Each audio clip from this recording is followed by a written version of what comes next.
Verona, a place so picturesque it served as a muse for Shakespeare twice.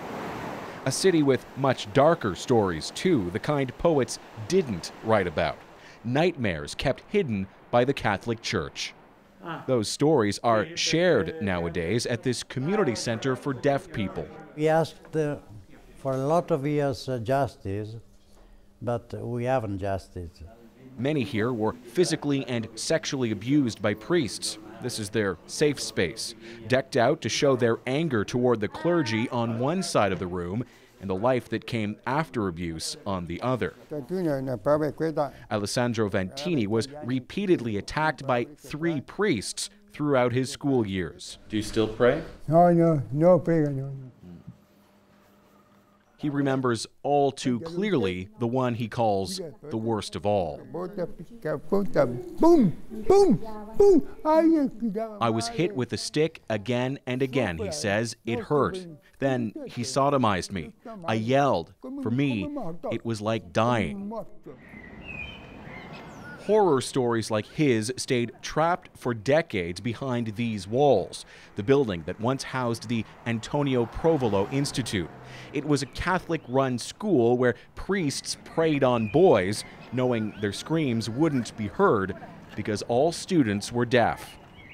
17 victims came forward for an investigation, but dozens more are believed to have suffered abuse here at the Provolo Institute between the 1950s and 1980s. Journalist Paolo Tisadri brought the story to light in 2009 after a cover-up that had lasted decades. I was stunned, to say the least, when the victims told me what had happened, but they were extremely courageous, he says. And it didn't end there. Deaf girls attending the school 2 doors down also suffered abuse. Every week at church, Alda Franchetto says a priest groped her and masturbated. The nuns knew exactly what was going on, she says, but they didn't say anything. In 2010, the Vatican launched an investigation into the Provolo scandal, calling on Monsignor Gianpietro Mazzoni to look into it. But he, in turn, hired a civil magistrate, rather than a clergyman, to handle the sexual abuse case. We've seen what results come from the methods of the past, he says, which entailed sweeping the dust under the carpet.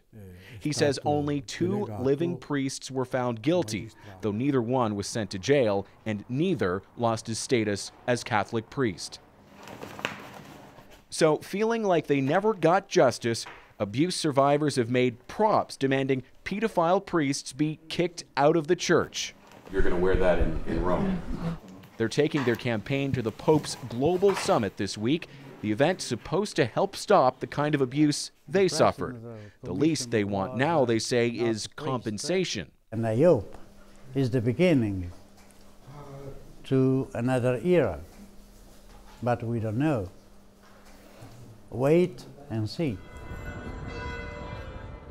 Indeed, victims around the world will be hoping for change. Perhaps finally a path toward the closure that's been such a long time coming. Thomas Daigle, CBC News, Verona, Italy. Now, in last night's National, we heard from Evelyn Korkmaz, an Indigenous woman who attended a notorious Indian residential school in Ontario. She said she was gang raped by boys in her community after they had been abused by priests and nuns. Today, in Rome, she demanded compensation from the Pope that Canadian Catholic groups had promised as part of a residential school settlement. I would also like him to release these documents of abuse and let us rewrite the Canadian history, the true Canadian history. Catholic groups ran more than half of Canada's residential schools. Now, our Thomas Daigle also had a chance to speak with Canadian Cardinal Mark Willett. As a senior Vatican official, he meets regularly with the Pope, and he says he sees great promise in the Conference on Clergy Abuse.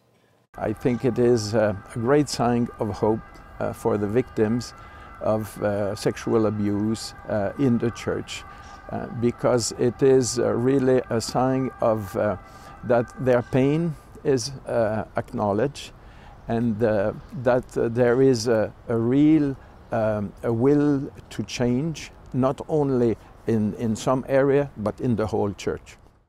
Pope Francis has admitted to mishandling the issue of clergy abuse, both as Archbishop of Argentina, then as Pope. The conference that starts tomorrow with 190 church leaders from around the world is being seen as his effort to set things right.